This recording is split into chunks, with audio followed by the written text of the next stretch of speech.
Meus irmãos e irmãs, uma boa noite. Vamos abrir as nossas Bíblias aqui em Apocalipse, capítulo 13. Vamos ler a partir do versículo 11. Vamos ler até o 18. Em seguida, vi outra besta que subia da terra. Tinha 2 chifres semelhantes às de um cordeiro, mas falava como dragão.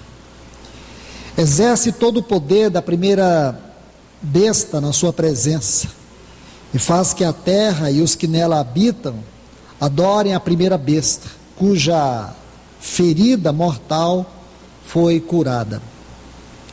E faz grandes sinais, de maneira que até fogo faz descer do céu à terra, à vista dos homens. E engana os que habitam na terra com sinais que lhe foi permitido que fizessem na presença da besta, dizendo aos que habitam na terra que fizesse uma imagem à besta, que recebera a ferida de espada e vivia. E foi-lhe concedido que desse espírito à imagem da besta, para que também a imagem da besta falasse, e fizesse que fossem mortos todos os que não adorassem a imagem da besta. E faz que a todos, pequenos e grandes, ricos e pobres, livres e servos, lhe seja posto um sinal na mão direita ou na testa, para que ninguém possa comprar ou vender, senão aquele que tiver o sinal, ou o nome da besta, ou o número do seu nome. Aqui há sabedoria. Aquele que tem entendimento, calcule o número da besta, porque é número de homem, e o seu número é 666. Vamos orar. Amado e querido Deus, Pai do nosso Senhor Jesus Cristo, o Deus da glória, aquele que é digno da honra e de todo louvor, nós estamos mais uma vez diante de Ti, debaixo do Teu nome, clamando que o Senhor venha e revele a nós a Tua palavra. Nos ajude, Senhor, a tocar nesses textos, e que possamos extrair deles, com a ajuda do Teu Espírito Santo, a vida que nós precisamos. Vem nos ajudar. Precisamos urgentemente que a inspiração do Teu Espírito, a sabedoria do Teu Espírito, o poder do Teu Espírito e a capacitação dele venha sobre este lugar, em cada um de nós, para que a Tua palavra prevaleça, em nome do Teu Filho Jesus. Amém. Amados, nós vamos continuar estudando sobre o último grande império, o Anticristo. O último grande império mundial, o Anticristo. Vamos ver nesses textos aqui que acabamos de ler, sobre o que realmente podemos extrair aqui. O que significa este governo, como a Bíblia descreve a natureza do Anticristo. Nós já vimos nas palavras anteriores alguns detalhes, algumas particularidades, aquilo que o Espírito Santo nos permitiu ver, e ainda veremos aquilo que Ele há de nos revelar. O que nós precisamos ainda aprender, o que é possível, à luz da palavra de Deus, extrair para a nossa edificação. Porque, irmãos, o povo de Deus, ele tem sido tomado nesses últimos tempos de um espírito de especulação, de curiosidade em torno deste assunto. E de fato não há muitas coisas palpáveis do ponto de vista da revelação, da interpretação e nem da aplicação. Fica no campo de especulações, de imaginação. Que o Senhor nos corrija pelo seu Espírito desse ambiente, porque é um ambiente pantanoso. Nós ficarmos no achismo ou na axiologia. Vamos olhar através da palavra de Deus e entender o que a Bíblia diz sobre este assunto. Nós acabamos de ler textos que são importantes, porque aqui no versículo 11, veja bem, diz que ele viu subir da terra. Lembre-se que a primeira besta vem do mar, essa vem da terra. Tinha 2 chifres semelhantes às de um cordeiro e falava como dragão. Eu estou lendo esse texto, repetindo, para que vocês observem como que nós temos que ser cuidadosos na nossa maneira de ler a Bíblia. Vamos juntos ver outros textos que precisam ser adicionados a estes. Você precisa ver de maneira mais doutrinária os assuntos. E como que nós podemos fazer isso? Buscando na palavra de Deus os textos relacionados com aqueles textos os quais nós estamos estudando. Abra sua Bíblia em Mateus capítulo 24, o versículo 24. Mateus 24, 24. Aqui é uma advertência do nosso Senhor Jesus. Ele diz assim: porque surgirão falsos cristos, falsos profetas, operando grandes sinais e prodígios para enganar, se possível, os próprios eleitos. Primeira Epístola de João, capítulo 2.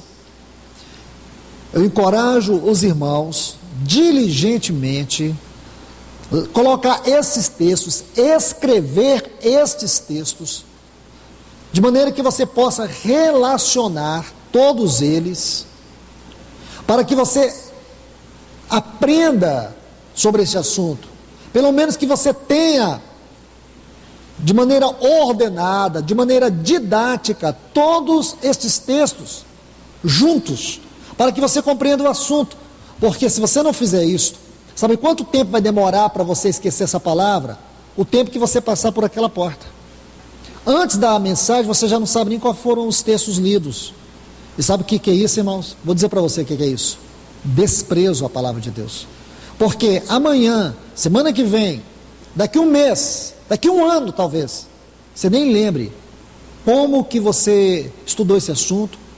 Então como que a gente faz? É difícil guardar tudo, mas se você anotar na sua Bíblia, se você tiver um lugar que você estuda, que você guarda, você vai conseguir, sempre que possível for, quando você quiser estudar sobre o anticristo, você vai aqui, na sequência desses textos, de maneira ordenada. Se nós não formos diligentes em estudar a palavra de Deus, nós seremos vazios, nós seremos superficiais quando a gente for expor a palavra de Deus. Vou repetir. Se somos superficiais, se não temos diligência em estudar a palavra de Deus, também somos rasos na exposição dela. Aí um ímpio vem e pergunta sobre o anticristo, a gente só sabe aquilo que papagaio sabe, aquilo que a gente decorou, a gente não sabe aquilo que está aqui dentro, a gente não tem um conhecimento doutrinário do assunto. Então eu encorajo os irmãos a serem diligentes quanto a isso. 1 João capítulo 2 e o versículo 18. Filhinhos, já é a última hora. Como ouvistes que vem o anticristo, também agora muitos, quero que você observe essa frase, muitos anticristos têm surgido. Por quê, irmãos? Porque antes daquele do o, está vendo aí um artigo, vem o anticristo, o artigo definido, porque um de todos esses falsos cristos que vão surgir, surgirá um que será o anticristo, e ele vai surgir nesses últimos dias, e muitos têm surgido antes dele. Por quê? Porque este espírito das trevas, ele já existe desde a partida do nosso Senhor. Muitos têm surgido. Nós podemos olhar à nossa volta e ver muitos que estão sobre o povo de Deus tomando o lugar de Cristo. Vou repetir, irmãos. Você vê muitos líderes religiosos que se dizem cristãos, que se auto-intitulam apóstolos, profetas, pastores. Eles gostam desse título, ou desses títulos, Eles usurpam esse título sem a vida deles, sem o encargo, sem a unção do Espírito, que se requer dessas funções, não títulos, porque são funções. Então é muito fácil alguém se denominar o apóstolo, ou pastor, sem ter a vida que essa função requer. E é o que mais tem hoje, irmãos. Eu sempre digo para vocês, quando abordo esse tema, leia o livro de Judas. Este livro, que só tem um capítulo, precisa ser memorizado pela igreja, para que vocês não caiam nessas trevas da ignorância. Meus irmãos e irmãs, parece um assunto repetitivo, mas eu preciso dizer isso quantas vezes o Espírito Santo me impulsionar, porque é necessário, porque muitos irmãos não entendem. Eu conheço muitos irmãos que caminharam conosco, que estão dentro dessas denominações, vivendo confortavelmente. O que eles aprenderam? Nada. Estiveram entre nós e nunca aprenderam nada. Então, irmãos, aprendam. Isso não é ministério, isso não é igreja, não é porque tem uma placa ali dizendo igreja do Senhor, que é a igreja do Senhor. Nós precisamos nos comprometer com aquilo que Deus está comprometido. Nós precisamos crer naquilo que é a palavra de Deus, não é aquilo que os homens dizem ser a palavra de Deus, naquilo que ela é, nela mesma, não naquilo que alguém diz para mim e para você que ela é. Porque muitos estão nesse espírito do anticristo, no espírito do engano e da mentira. Toda obra de engano sobre o povo de Deus está debaixo desse espírito. E esta grande religião que se passa por cristã é aquela terrível Babilônia do capítulo 17 e 18 de Apocalipse. Se o Senhor permitir, nós ainda vamos estudar esse assunto, e vocês vão ver o quanto aquele capítulo 17 e também o 18, esses dois capítulos estão intimamente ligados com o capítulo 13 de Apocalipse. Então, meus irmãos, ainda nesse capítulo 2 de 1 João, veja o versículo 22. Quem é preste atenção no artigo, o mentiroso, senão aquele que nega que Jesus é o Cristo? Este é o anticristo. Então, quem é o anticristo? Ele é um mentiroso. E a sua grande mentira consiste em dizer que Jesus não é o Cristo. Por quê, irmãos? Qual é o interesse dele em diluir, em desfazer de Cristo na igreja? Porque quanto menos tiver de Cristo na igreja, mais ele vai poder um dia suplantar seu governo, ou suplantar a igreja, ou esmagar a igreja, ou usurpar na igreja o lugar de Cristo. Então ele primeiro, irmãos, ele não vai chegar dizendo aqui para nós, é o que essa teologia moderna tem feito. Essa teologia moderna, você nunca vai ver esses pastores, esses pregadores subirem no púlpito e dizer que Jesus não é o Cristo, mas na atitude deles, da maneira como eles estão usurpando o lugar de Cristo na igreja, eles já proclamam, eles proclamam isso pela maneira como fazem, roubam a centralidade de Cristo, roubam, usurpam, eles se colocam na igreja como se eles fossem o esposo dela, como se eles mandassem nela, como se ela fossem dele. Não é comum os pastores dizer assim, minha igreja? Já ouviu isso alguma vez? Nunca ouviram, irmãos? Aqui a gente mais ouve o pastor dizer a minha igreja. Como que eu vou dizer que a igreja é minha? Ela não é minha, ela é do Senhor Jesus. Quem tem a noiva é o noivo. Mas quem é que está por detrás disso? Dessa frase dita de maneira tão simples, parece que não tem nenhuma maldade nela. Parece que é um homem que tem muito zelo pela igreja, mas ele simplesmente quer a lã da ovelha, ele quer a carne da ovelha. Entende? Ele quer o lugar de Cristo. Se nós não formos sérios na leitura da palavra, o dia que ele aparecer, ele já terá ganhado o nosso coração. Se nós não aprendermos a ler a palavra de Deus com toda a seriedade que ela requer. Capítulo 4 de 1 João. Olha o versículo 3, ele diz assim, e todo o espírito, então veja que existe um espírito maligno das trevas. Se você estudar o primeiro século da história da igreja, até o quarto século, você vai ver sobre as grandes heresias, e a maior de todas, e aquela que teve a mais terrível predominância sobre a igreja era aquela que tentava diminuir a divindade de Cristo, ou mesmo desprezar a obra humana dele. Só que este mesmo Espírito, irmãos, ele não foi sepultado, ele tem permanecido. Só que hoje ele trabalha de uma forma mais filosófica, de uma forma mais polida. E isso nós podemos ver em muitos aspectos na igreja. Eu não estou falando nada de mundo aqui, irmãos. Não estou pregando para mundo. Eu estou pregando para o povo de Deus. Porque o povo de Deus tem negligenciado fundamentos.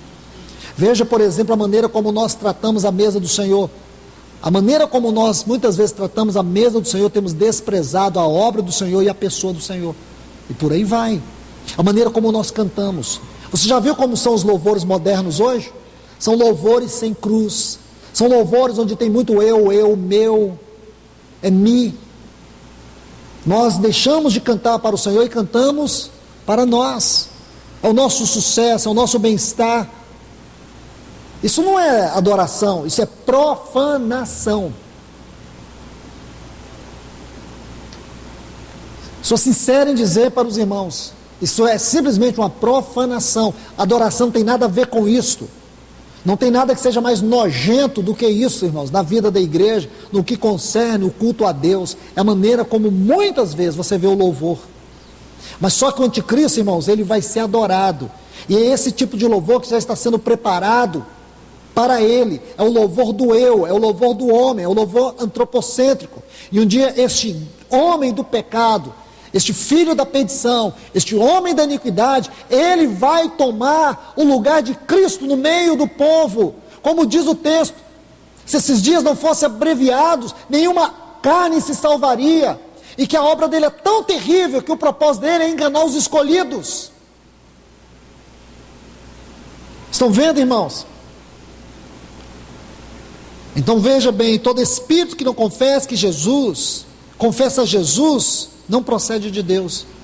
O espírito que não confessa a Jesus, que não declara a Ele, não procede de Deus. Pelo contrário, este é o espírito do anticristo, a respeito do qual tendes ouvido que vem, e que presentemente já está no mundo. O espírito dele já está no mundo. Agora o corpo é que está sendo, talvez, creio eu, já esteja preparado para que esse espírito entre.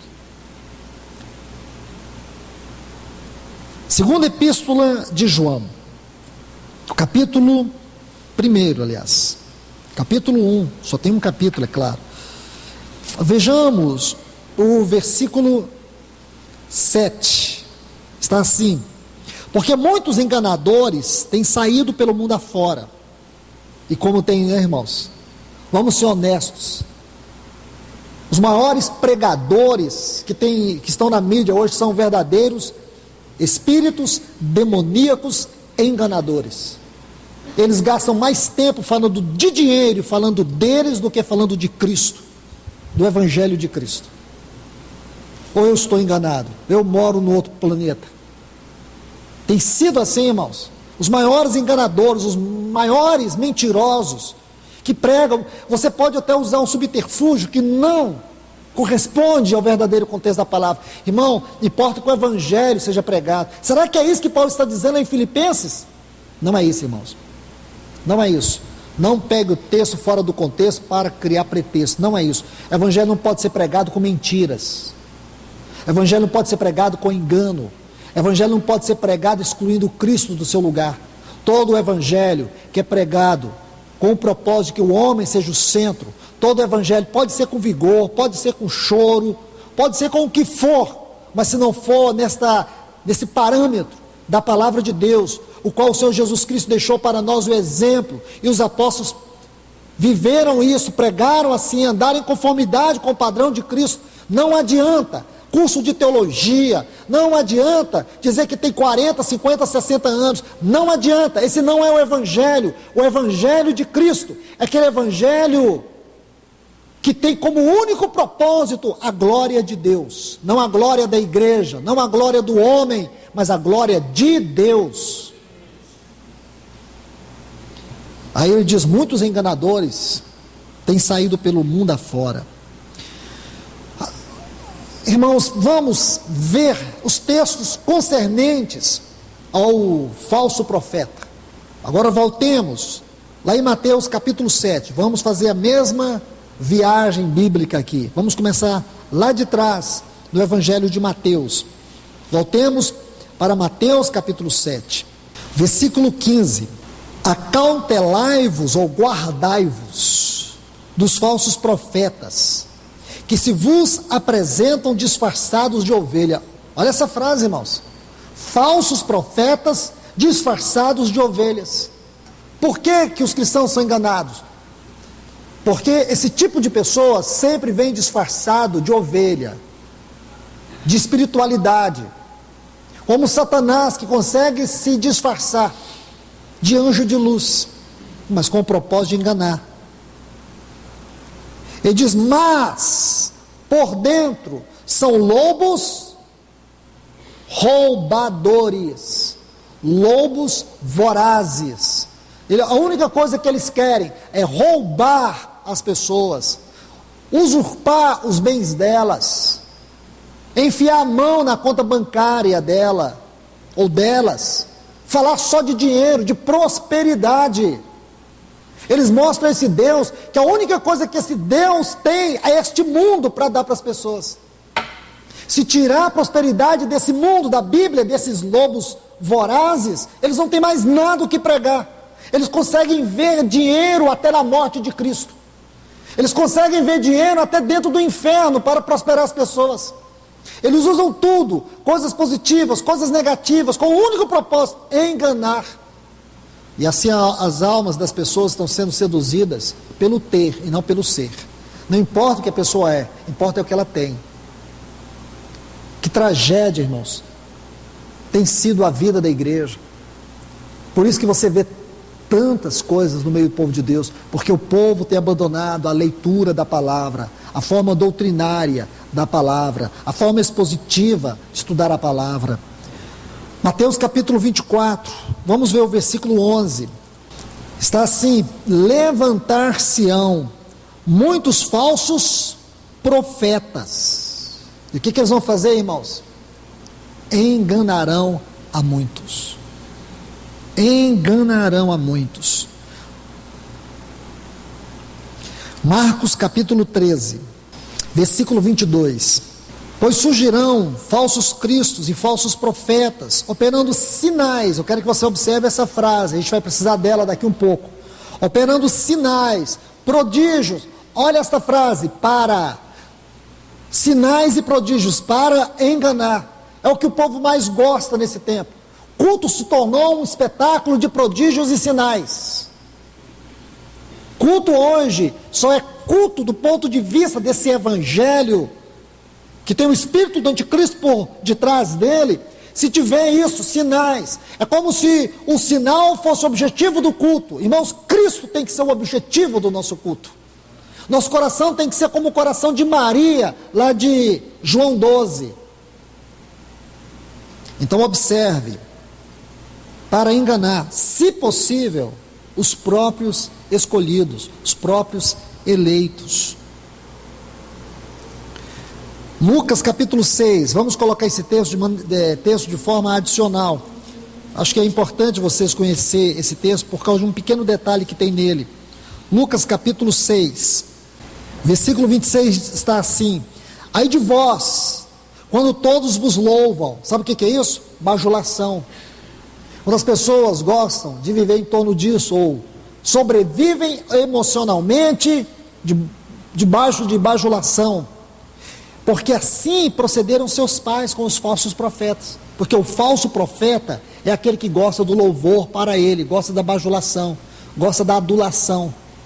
Interessante que o falso profeta é assim, e quem gosta de fazer isso também é uma pessoa que tem problema de caráter, é uma pessoa falsa, não é confiável. Então uma pessoa que não é confiável, uma pessoa falsa, fazendo uma coisa falsa para uma pessoa falsa. Isso é o cúmulo do pináculo da falsidade. É o que está nesse texto.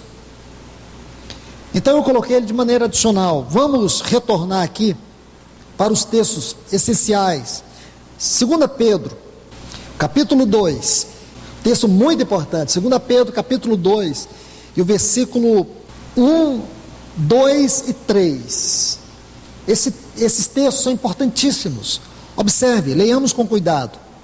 Assim como no meio do povo surgiram falsos profetas, assim também haverá entre vós falsos mestres, os quais introduzirão dissimuladamente heresias mortais, heresias destruidoras, até o ponto de negarem o soberano Senhor que os resgatou, que aqui é importante, porque são pessoas dentro da igreja, essas heresias dentro da igreja, os resgatou, trazendo sobre si repentina destruição, e muitos seguirão a lascívia deles, por causa dos quais o caminho da verdade será blasfemado. Irmãos, esse texto aqui, ele é extremamente atual, porque o evangelho tem sido blasfemado.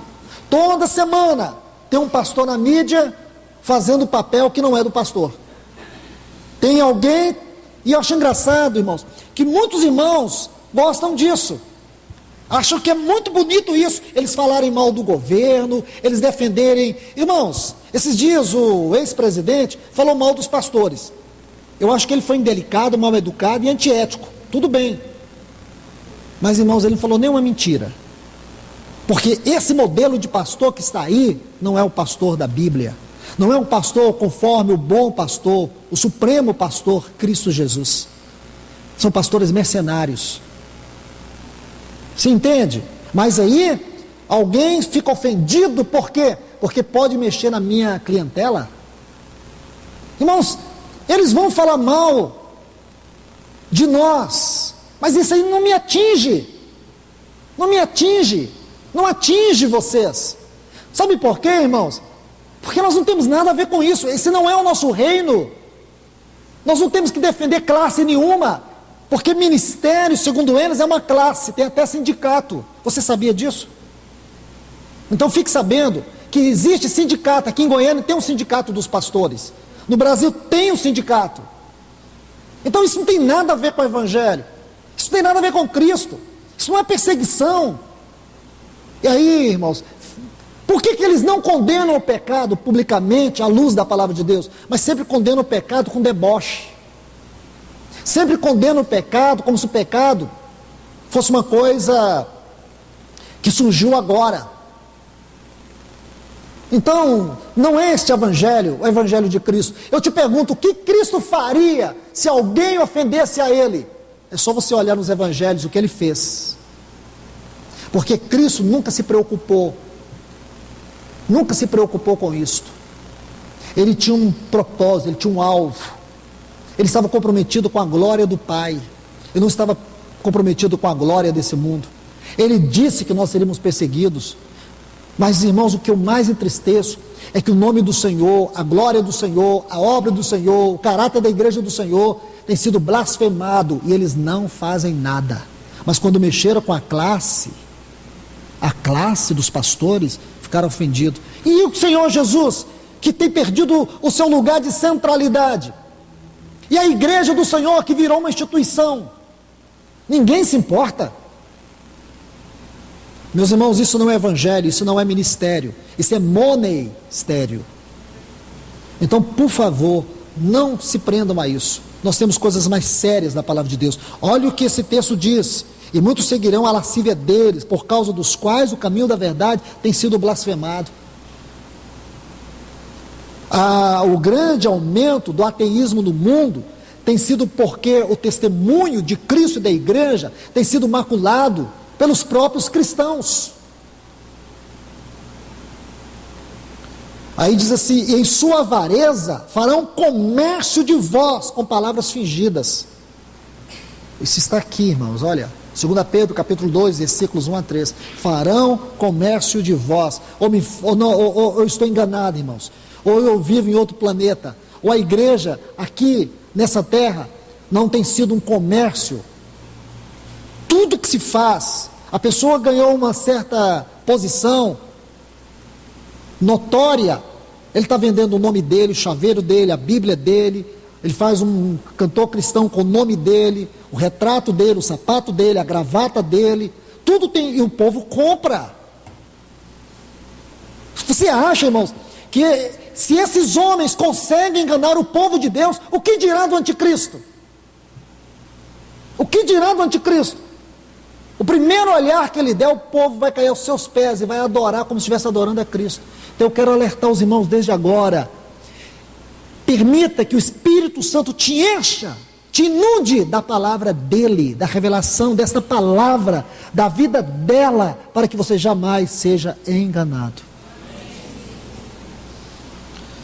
Vamos aqui para 1 João capítulo 4. O versículo 1 diz assim: amados, não creais em todo espírito. Você está vendo, irmãos? Eu quero que vocês deem a extrema atenção a esta palavra espírito. Porque nós ficamos procurando a pessoa do anticristo e nos perdemos em discernir o espírito do anticristo. Porque esse espírito já está aí, estava no tempo de João. Se estava naquele tempo, imagine hoje, que ele está a ponto de possuir um corpo, a própria pessoa. Porque todo o sistema, tudo aquilo que compõe, aquilo que nós vemos como anticristo, toda a constituição da sua plataforma,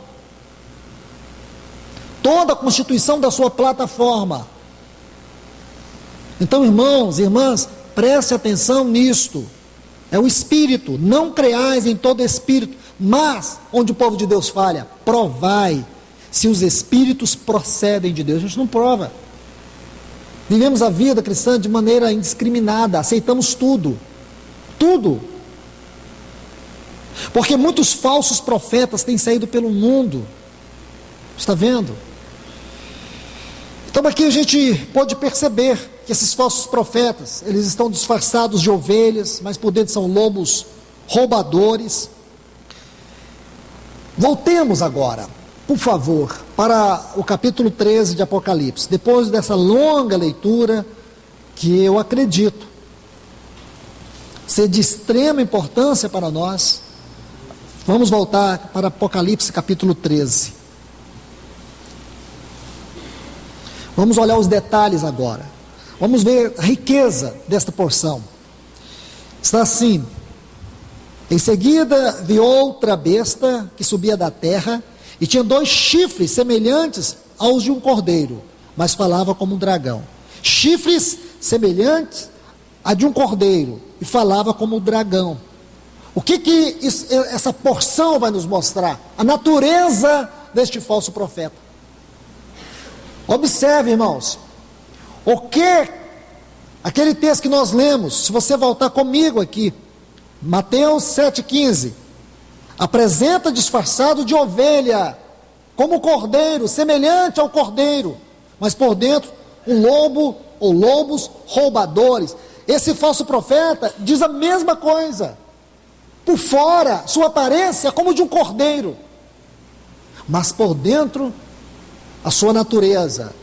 A boca fala que o coração está cheio. Tem uma boca que fala como o dragão, porque essa é a sua natureza. Irmãos e irmãs, deixe-me colocar um ponto muito curioso, interessante do livro de Apocalipse, que talvez você não sabe. É o peso dessa palavra cordeiro no livro de Apocalipse. Sabe quantas vezes aparece a palavra cordeiro no livro de Apocalipse? É importante você saber. 28 vezes. Você pode me perguntar, qual a diferença? Observe o que eu vou te dizer. Sabe quantas vezes você olhar o livro de Apocalipse, ocorre a palavra Senhor, a palavra Cristo, a palavra Jesus? Já estudou sobre isso? Então anote, por favor. A palavra Senhor ocorre 23 vezes. A palavra Cristo ocorre 7 vezes. E a palavra Jesus 12 vezes. Não é pouco, irmãos? Muito pouco. E cordeiro 28 vezes. Não é curioso isso? Porque o número 28, ele é um número muito significativo. É 7 vezes 4. Não é isto? 4 é o número da criação. 7 é o número da perfeição da obra de Deus. A perfeição da obra de Deus sobre toda a criação. Agora veja o quanto isso é importante, irmãos. Este é o nome de Cristo nesse livro. É o nome de maior proeminência acerca de Cristo. Porque a grandeza deste livro é mostrar este Cordeiro. Quando você olha de maneira paradoxal, de um lado o que é que nós temos? Uma besta, uma fera, um monstro. Um monstro que tem uma boca como um dragão. Por outro lado nós temos uma coisa tão terna, um cordeiro. Um cordeiro. O Filho de Deus nos é revelado nesse livro como um cordeiro. Sua obra está aqui registrada pela sua natureza. Um cordeiro. A obra de Satanás, descrita como a grande besta, um animal terrível e indescritível. Imagine, meus irmãos, isso é significativo. Agora que você tem essa visão, volte para esse texto, esse versículo 11 aqui, chifres, na Bíblia, fala de poder, fala de força, fala de autoridade. Chifres, sua autoridade é como a autoridade do cordeiro, mas não é a autoridade do cordeiro, porque a sua autoridade tem o poder de enganar, de seduzir. Observe isto. Este falso profeta, ele por fora, ele tem esta aparência de Cristo, ou de cordeiro, porque o cordeiro, ele está aqui como uma figura representativa para nos falar da ternura do nosso Senhor, da simplicidade do nosso Senhor. Nos mostra ele como um cordeiro. Então ele vem de maneira dissimulada. Sua obra é uma obra dissimulada, é uma obra de engano. Agora, por favor, observe. Parecendo cordeiro, mas falava como um dragão. A aparência é de cordeiro, mas a sua natureza é das trevas. É a incorporação da dissimulação, da fraude e do engano. Então o falso profeta é a incorporação da dissimulação, da mentira, da fraude e do engano.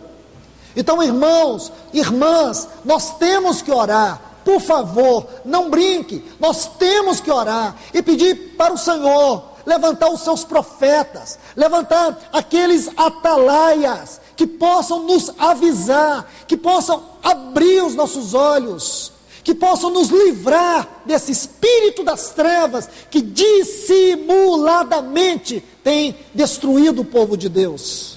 Observe aqui, por favor, versículo 12 do capítulo 13, está assim: e exerce toda a autoridade da primeira besta na presença dela, e faz com que a terra e os moradores dela adorem a primeira besta. Então uma das coisas que você vê aqui é a adoração. Ah, irmãos, se a igreja é fraca na oração, imagina como ela é. Ela é superficial na adoração. Imagina, irmãos. E esta vai ser grandemente usada, porque hoje tem uma coisa que tem peso nesse cristianismo moderno, é música. Você vai lá no YouTube, vê uma mensagem séria lá, 300, 200, 500 pessoas entraram lá para ouvir. Agora vê uma música banal mesmo, 80 mil, 300 mil, absurdo isso. Alguém me interpelou esses dias sobre isto. Até agora encontrei uma pessoa que percebeu isso, mas ninguém percebe. Você vai lá, vê um irmão sério, com a palavra de Deus, vinda do trono de Deus, 2, 3 mil curtidas lá, alguém chegou, ouviu, mas vê uma coisa banal, nojenta, que veio lá do trono do inferno, aqui no meio do povo de Deus mesmo, Ah, irmão, 3 milhões, 5 milhões. Como é possível isso? Porque a igreja de hoje, irmãos, essa igreja do século 21, ela está tão perdida na sua vocação, no seu serviço, no seu amor ao Senhor, como o mundo está perdido no caudal de pecado. É uma tragédia, irmãos. Eu falo isso porque eu tenho certeza que essa palavra vai chegar nos 4 cantos desse país, em muitos lugares do mundo também. E aí o povo de Deus precisa acordar. Nós precisamos ser cristãos de verdade. De verdade. Cristãos que sabem o que é a verdadeira adoração. Cantores têm sobrepujado o povo de Deus, vendendo seus CDs com essas músicas mais nojentas, só porque aparece o nome de Jesus, mas não é para ele. Os irmãos ainda compram isso. Como é possível? Fazem show e cobram, e o povo paga. Eles cobram cachê. Você vem me chamar isso de Cristo, de Deus, de espiritual, de ministério? Isso não é ministério, irmãos. Isso é uma verdadeira profanação. É com esse tipo de gente que o falso profeta vai contar para introduzir o culto ao anticristo. É esse tipo de música, é esse tipo de louvor, esse tipo de comércio. Farão comércio de vós. Isso não existe, irmãos. Será que é uma novidade? Não é. Não é. O povo está enganado e gosta de ser enganado. Não gostam da verdade, gostam da mentira. E esse império da mentira tem prevalecido. E o anticristo, irmãos, é uma plataforma de mentira. E está aí. Nós não podemos ficar passivos. Nós temos que nos envolver como povo de Deus. Vamos nos envolver com o trono de Deus. Vamos proclamar a trombeta de Deus. Vamos chamar os nossos irmãos a um caminhar sério com Deus. Observe bem, irmãos.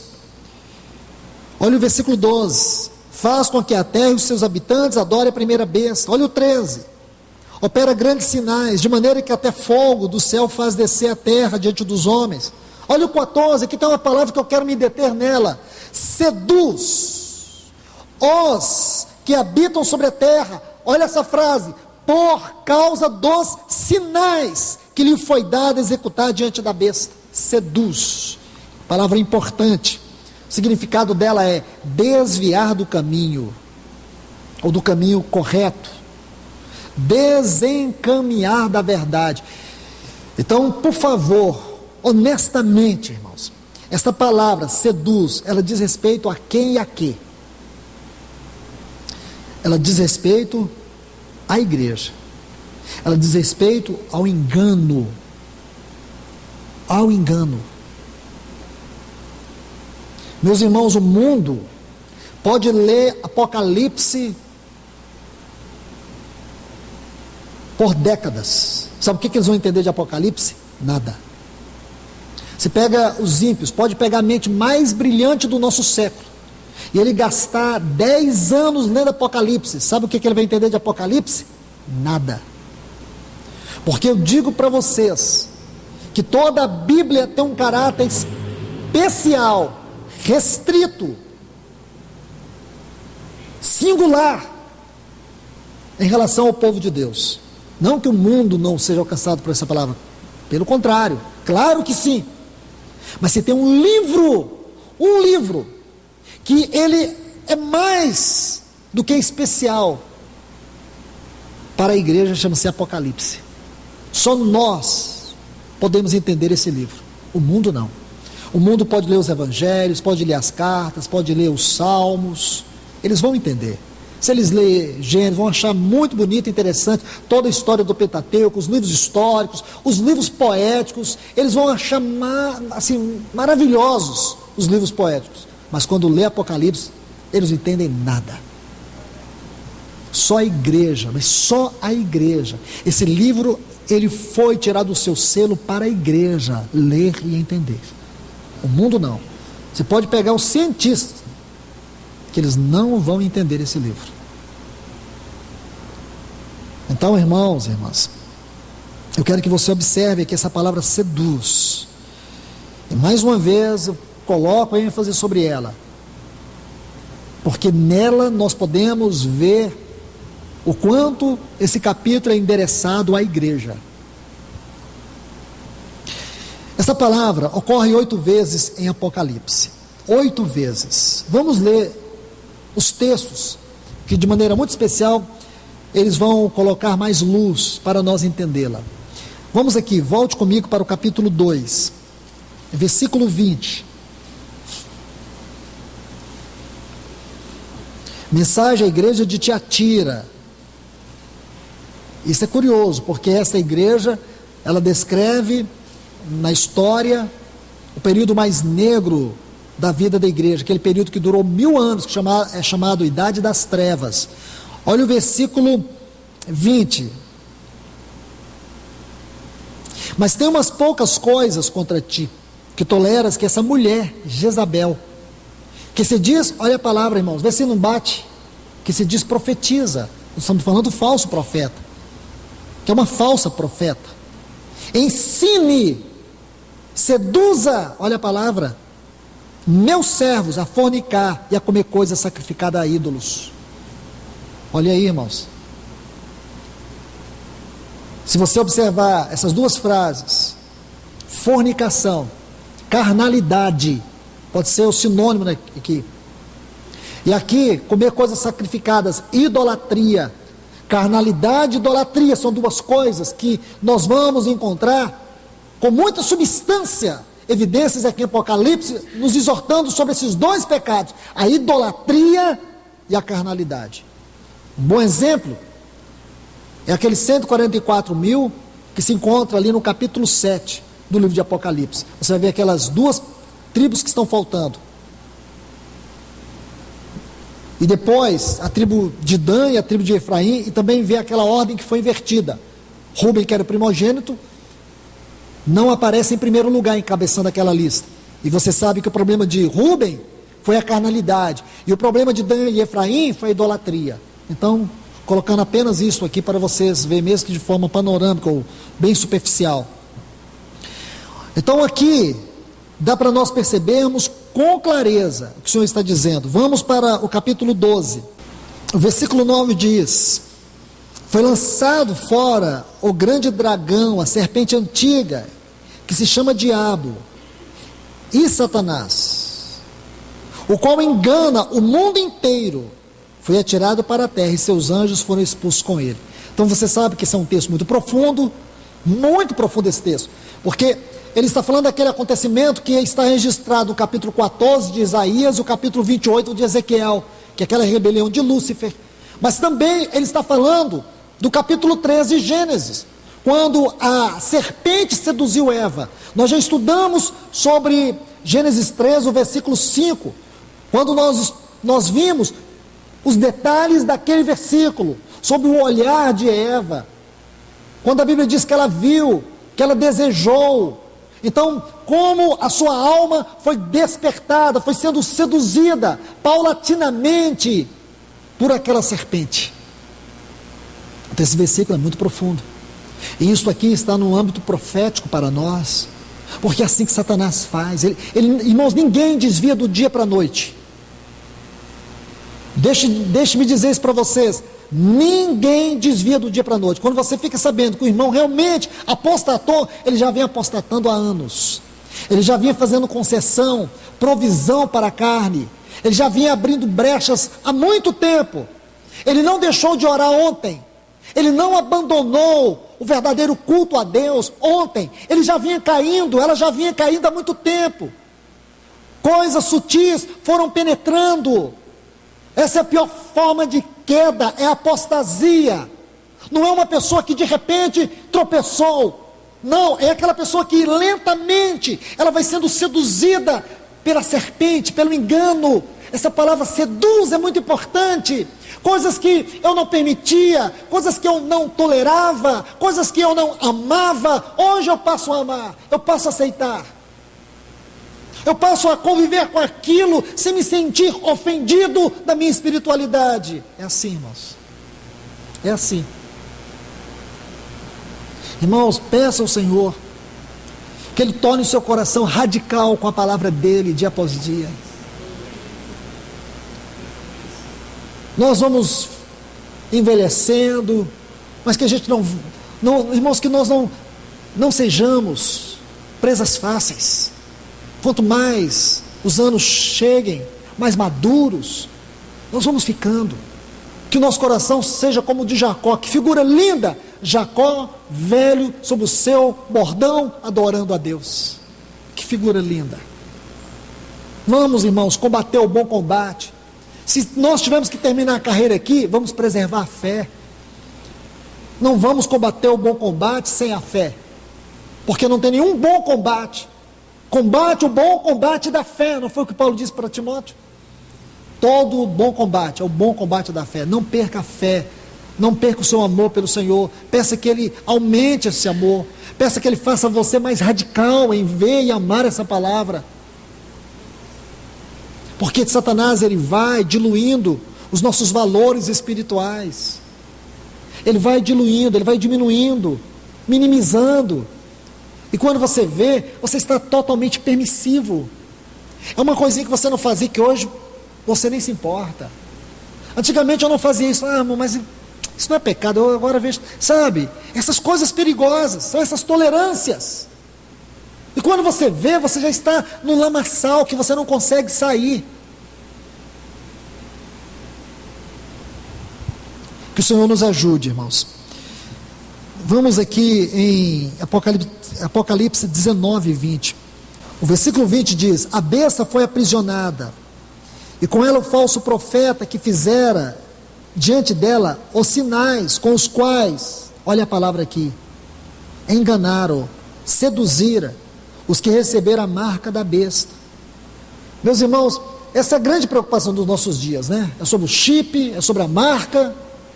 A gente vai ver isso no próximo estudo. No próximo estudo a gente vai estudar sobre essa marca. Se o Senhor nos ajudar, a gente vai ver o que é possível ver. Não vamos ficar no campo da especulação, mas o que é possível ver na Bíblia. O que o Senhor quer nos dizer mesmo sobre isso? O que a Bíblia tem a dizer sobre essa marca? O que é ela? O que temos da Bíblia para entender sobre esse assunto? Mas muitos ficam preocupados. Agora, uma coisa é certa, que a grande marca dos adoradores, ou a grande marca da besta aqui, está nos adoradores. Veja que só vai adorar e só vai ser enganado os que tiverem a marca. É como se a marca, ou engano, fosse a grande marca. Entendeu? É como se o engano fosse a grande marca. Porque quem não for enganado, não vai ter a marca. Então a essência dessa marca é o engano. Amém? Vamos terminar, vamos concluir rapidamente aqui. Meus irmãos, a Bíblia trata com muita propriedade sobre sinais, sobre milagres na esfera do engano, das trevas, da mentira, da fraude. Deixe-me colocar 3 textos para vocês. A gente não vai ler. Eles se encontram lá em Êxodo, o capítulo 7, o capítulo 8. Então anote aí.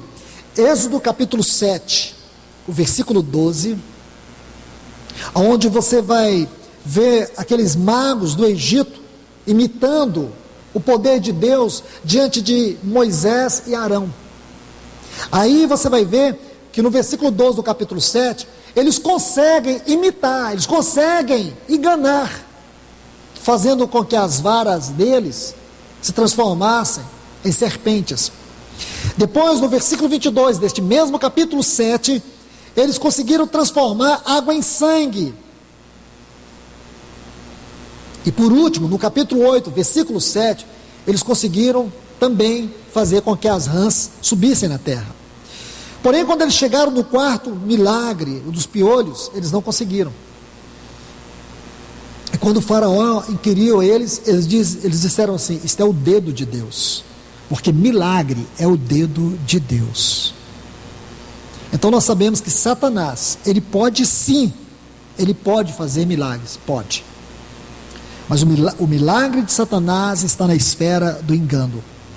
Todo milagre, eu quero que vocês sejam cautelosos disso. Veja esses pregadores populares do nosso tempo, veja como eles pregam sobre milagres. Eles colocam a igreja na frente de Cristo. Quando eles colocam a igreja na frente de Cristo, inevitavelmente eles estão se colocando acima de Cristo. Então a igreja deles fica na frente de Cristo e eles se colocam acima de Cristo. A igreja não deve ser colocada na frente de Cristo. Como disse o irmão Stephen Cole, a igreja é como a lua, ela não tem luz própria. A luz da lua é refletida pelo sol. Cristo é o sol, a igreja é a lua. Deixe-me terminar mostrando para vocês que a Bíblia adverte sobre milagre na esfera das trevas, na esfera do mal. Mas como que nós podemos estudar os milagres de Cristo? Qual o melhor caminho? De maneira didática, eu sugiro você estudar sobre os 7 milagres de Cristo registrados no Evangelho de João. Vocês se lembram? Eu vou te ajudar. O primeiro milagre está no capítulo 2, foi em Caná da Galileia. Então, o primeiro milagre, aquele milagre tinha um cunho profético, porque Cristo estava falando daquilo que Pedro disse lá em Atos 2:17, daquilo que vai acontecer nos últimos dias, quando o Espírito de Deus vai ser derramado de uma maneira poderosa. Parcialmente se cumpriu em Atos 2 e finalmente se cumprirá nos nossos dias, no último grande avivamento. Então, o primeiro milagre, Caná da Galileia, João 2. O segundo milagre, se você quiser ir abrindo aí sua Bíblia, está em João capítulo 4. Lembre-se desse milagre, João capítulo 4. A cura do filho de um oficial lá na Galileia. E o filho dele estava em Cafarnaum. E Jesus estava na Galileia. E aquele rapaz estava em Cafarnaum. E o pai dele ali na Galileia pede o Senhor que cure o filho dele. E Jesus enviou uma palavra e aquele rapaz foi curado.